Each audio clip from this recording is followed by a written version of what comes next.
Hello and welcome back to episode 3 of the Teledactyl charity competition. This is a concept guitar that I will be auctioning off at the end, with all proceedings going to Macmillan Cancer Support.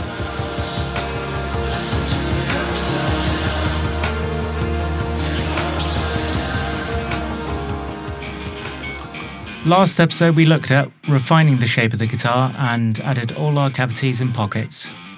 So we will be looking at the Dinosaur scales into the body and looking at our neck, as well as a series of other small bits and bobs. Since last time I drilled the holes for the bridge and stop tailpiece. I didn't do the best job of lining up my bridge line holes correctly. You can easily sort that out with some 12mm dowels. So they just need to be hammered in and cut back with a flush cutting saw.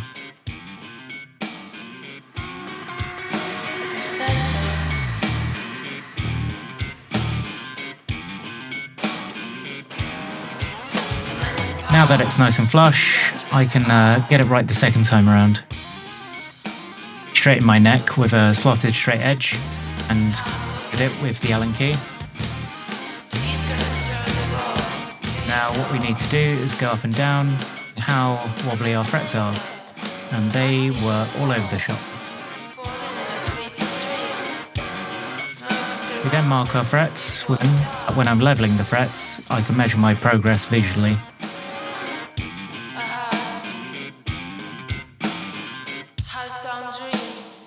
My levelling beam, which has had a grade of sandpaper affixed to each side, and gently level the frets, just running the beam over the frets and not pushing down too hard.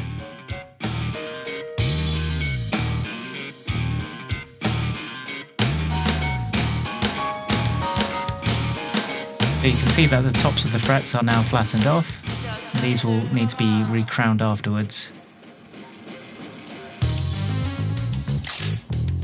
Now it's time to mask off the neck around the frets for some protection whilst we re-crown the frets.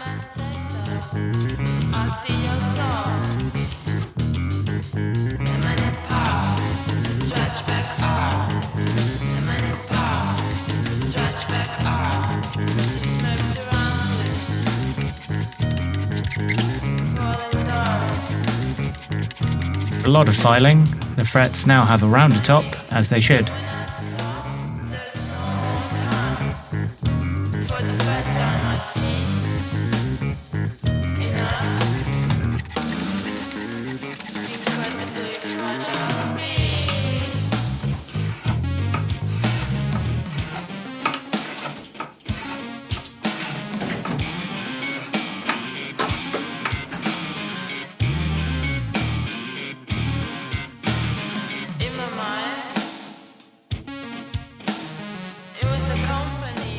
All the frets have their correct shape, but are left extremely tarnished from all the filing. Wrap a piece of sandpaper around my fingers and work it up and down the neck, graduating to higher sandpaper grades. Eventually the frets become less scratched and start to shine.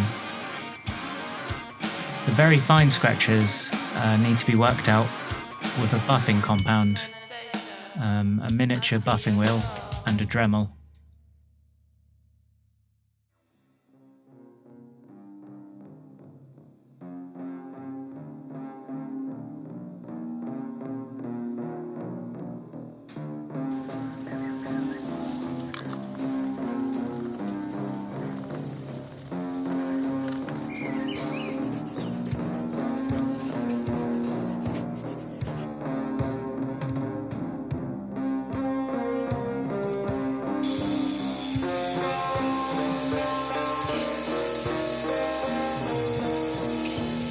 And we can already see the Dremel's bringing back quite a nice level of shine. It's time to remove all of the masking tape from the neck and clean away all of the detritus left by the fretwork.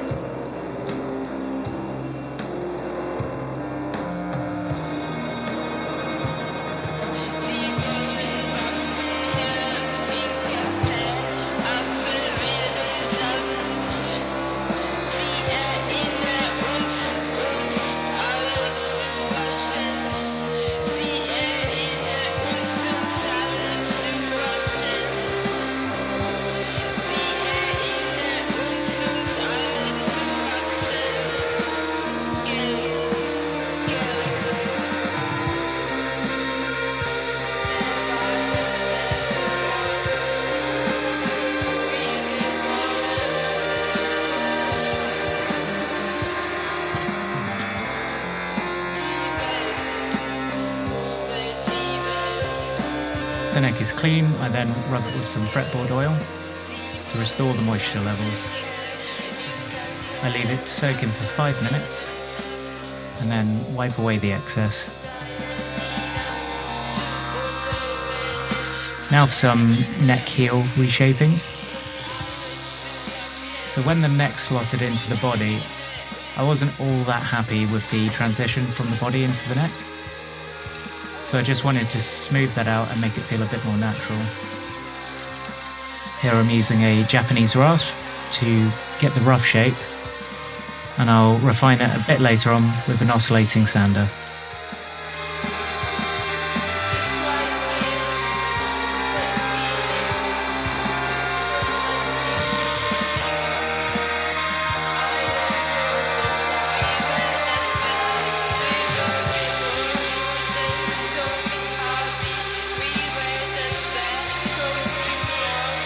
So now I'm going to create some back cavity plates that fit in with the scales that I'm going to have etched into the guitar.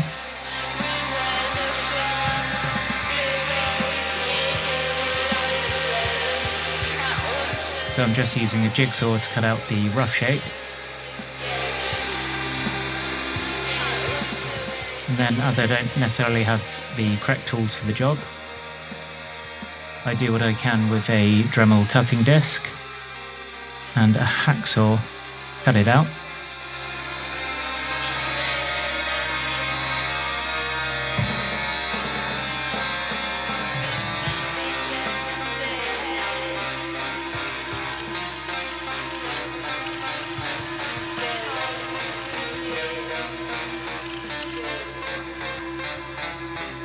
I then use an angle grinder to achieve the correct thickness.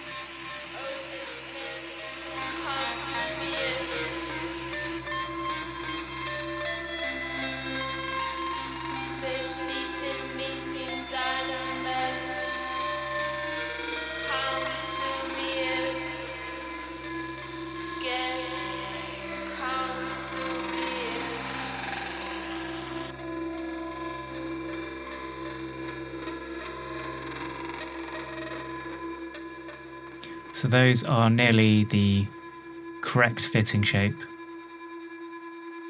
Now using a brad point bit to create my tuner holes.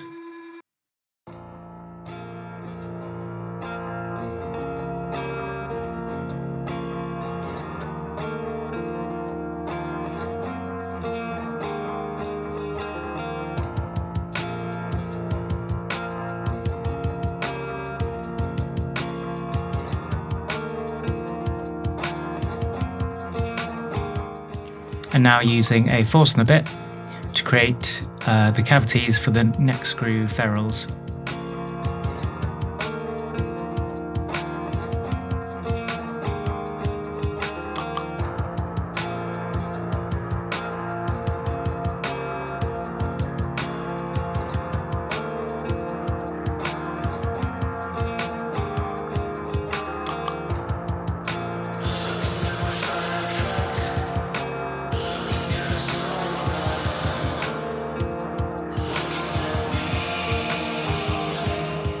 A bit of chiseling was needed in the control cavity to allow the pots to sit in there correctly.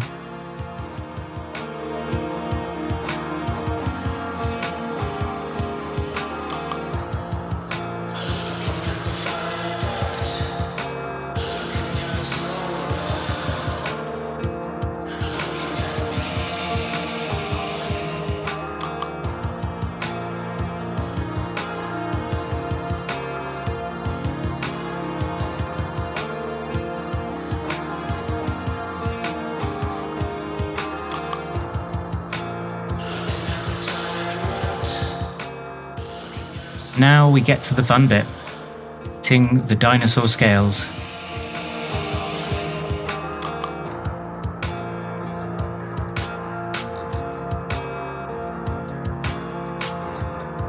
So I'm just tracing the scales with a pencil, and then once I'm happy with those shapes,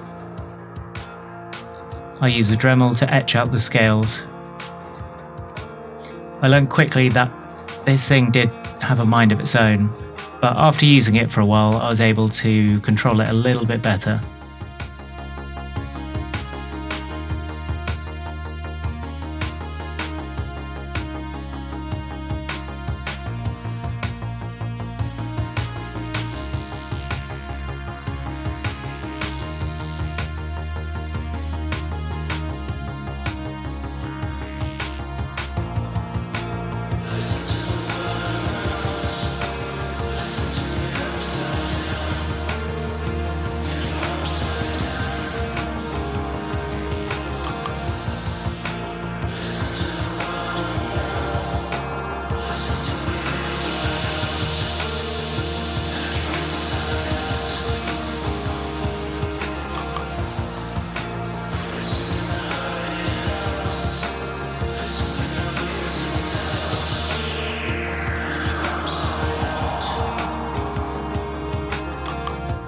I then smooth out some of the rough edges left by the Dremel with a foam sanding block.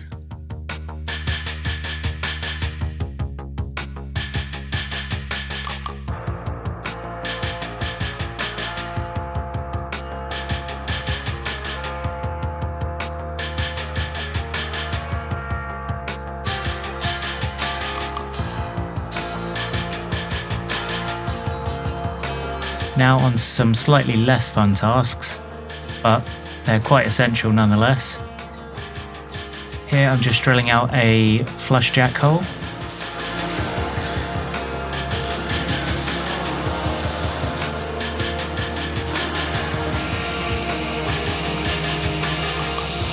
And then I create a wire channel between the bridge pickup and control cavity.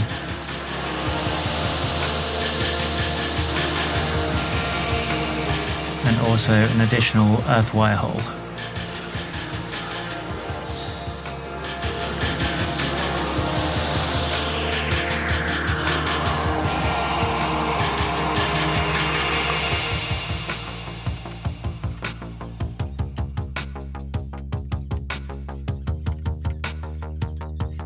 Add the shielding paint to the cavities.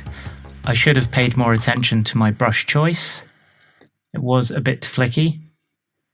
This is my first time using this instead of copper tape, and I wasn't particularly good at it, that's for sure.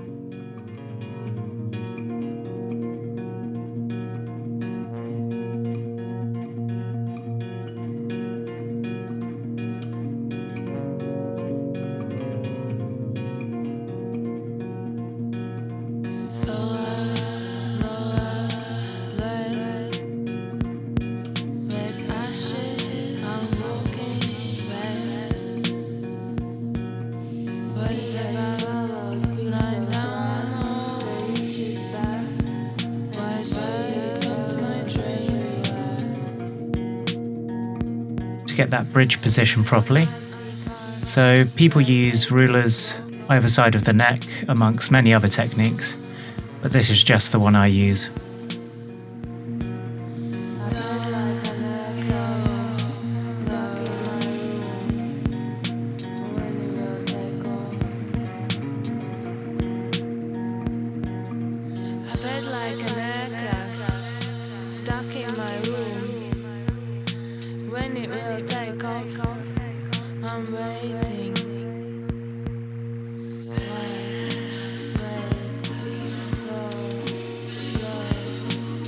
We can get back to the good stuff, finishing off our etching.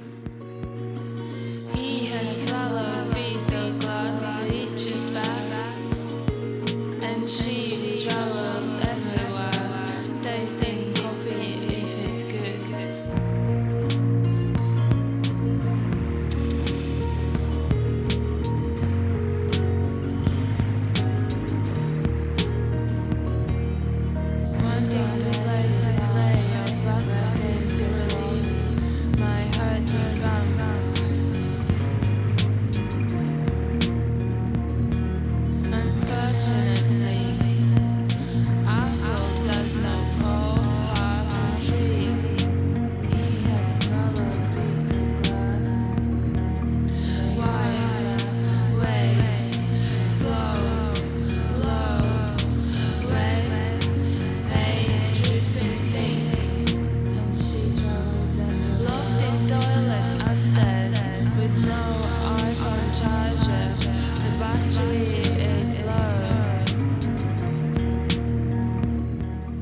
I'm really happy with how the etch scales are starting to look. It's looking more and more intriguing with each process it goes through. Join us on the next episode where we'll be in the Teledactyl its paint job. Thanks for watching.